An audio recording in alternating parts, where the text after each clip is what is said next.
Bánh này bánh nghĩa bánh tình, bánh này vỏ trắng ruột hồng, bánh này đượm nghĩa thắm nồng tình yêu, bánh này ấp ủ bao điều, tình chàng ý thiếp muôn đời không phai.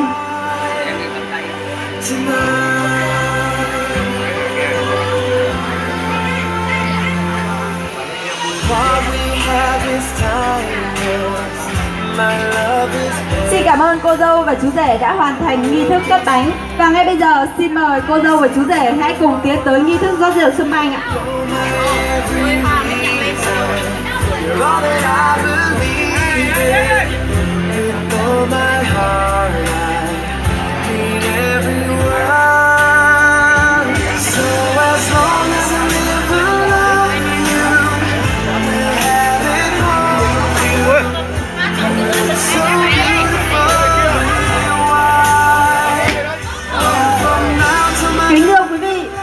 Biểu hiện của sự nồng cháy và ái ân, sự khát vọng của con tim. Những dòng rượu đang chảy được ví như nước và mật ngọt. Nước để tưới cho tình yêu được tươi thắm. Mật ngọt sẽ tô điểm cho cuộc sống của mai sau. Rượu hồng kết nghĩa phu thê, tình duyên nồng thắm ta về với nhau. Cùng chung bước đến mai sau, thủy chung chung thủy sắc màu tình yêu.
Cô dâu và chú rể hãy cùng dâng rượu lên hai bên bố mẹ để tỏ lòng biết ơn nghĩa sâu sắc sinh thành. Xin mời cô dâu dâng rượu lên bố mẹ chồng và xin mời chú rể dâng rượu lên bố mẹ vợ.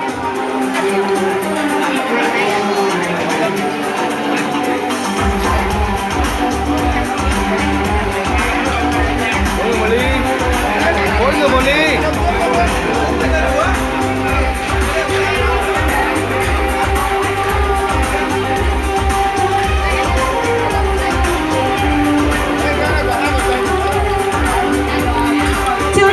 Để phần cha chữ hiếu, phần mẹ đôi ta chữ tình. Và ngay bây giờ xin mời cô dâu và chú rể cùng hai bên gia đình sẽ cùng cụng ly để kết tình thông gia từ đây. Xin mời ạ.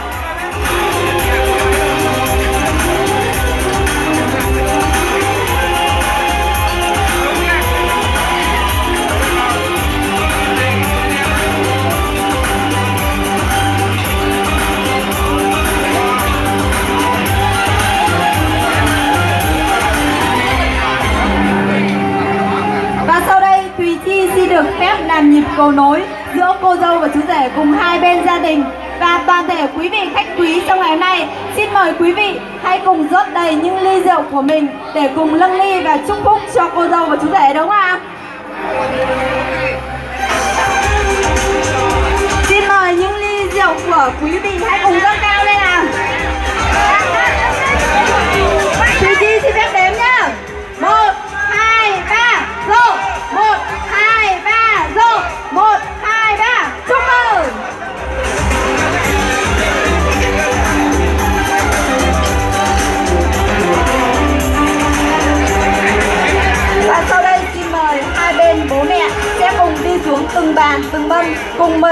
và cảm ơn tất cả quý vị khách quý có mặt trong ngày hôm nay. Xin mời ạ. Xin mời cô dâu và chú rể chúng ta sẽ cùng ở lại ạ.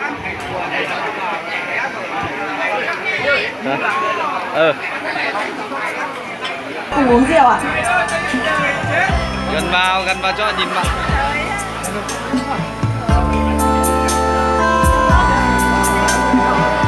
Xin mời cô dâu và chú rể hãy cùng cất 2 chiếc ly của mình đi ạ.